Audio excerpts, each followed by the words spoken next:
I'm sure if you watch films, movies, you watch legal dramas, you will at times have heard the following expressions. No one is above the law. Everyone is subject to the law. The law applies equally to all. Heard that type of expression before? Nobody's above the law? Comes from the Magna Carta. Debating is just all about arguing, but arguing with a structure. So you've got lots of rules, you've got lots of timings that you have to stick to, and it's very defined what you need to be talking about. So you have 8 people in a debate, and they're split into 4 teams. All of you 4 will be for the motion, we haven't decided on roles yet, and all you 4 will be against the motion, but you're also working in teams. Okay? You basically have to learn how to merge your structure with a coherent and a very persuasive argument. So you have to be trying to be funny, work as part of a team, engage with your audience, persuade people, but while sticking to quite a clear structure. So then you have the Prime Minister who introduces the motion. So he says what the motion is and defines the motion. Opening opposition, closing government, and closing opposition. So what the Prime Minister would contextualise the debate, and the leader of the opposition will stand up and actually try to counter that and actually build up their own case. So Hassan's team, Hassan, Faraz, M team, Carolina, you're the government, okay? And Yuka, Bilal, Simran and Nicola, you're the opposition, okay? So we have a motion. It is, this house will abolish detention without trial terrorists. For each of your points, get it down to us. Personally, if you can do a summary, it's a great skill because not many people do it well.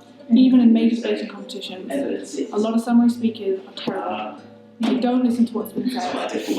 So it's actually a really good skill to have. So if you want to push yourself, I would say do that one. High threat terrorism at the moment, examples such as Mohammed Mwazi, aka Jihadi John, had he been stopped previously, he wouldn't be doing what he's doing now in Syria. Think about your body language, think about your eye contact, think about the way you're speaking in terms of pace, okay? So just be conscious, we don't want you to be perfect, but just be conscious that these are elements that could make you really powerful as well. And I call the Prime Minister to defend the case in his name. Here. Right. Legislation was made after the 9/11 terrorist attacks. It was rushed through Parliament within a month. I believe that police officers can abuse that patronage that they hold, and that may be a risk for some people. And considering the war on terror and IS, the threat from IS that we are faced with as a democratic society, I think it should actually be permitted to withhold someone's right temporarily. Temporarily, but 3 years is not temporary. 3 years is a long time. I understand a few days, maybe a few weeks, a few months even. But during that time, people should try to get down to the bottom of it rather than just leaving them in a jail and let them do whatever the hell they want in there. Because those men, terrorists or not, are men. Those Human Rights Acts apply to those because they are men. Your team said that it breaks the social contract and trust. However, but we disagree, as you stated, that we have a 3-tier system. So we have a check and balances on the judiciary, so they can't abuse their powers. And that concludes the debate. Thank you very much. I think you guys should each other.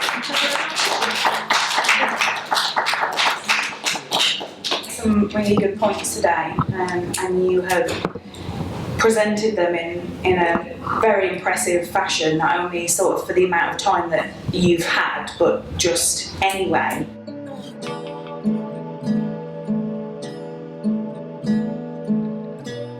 Why does it matter today? What does it symbolise? And what are some of the modern legacies of this charter? Well, simply this. Since the Middle Ages, this charter has been a rallying cry cry against the arbitrary use of power by the state. It is the cornerstone of most written constitutions worldwide.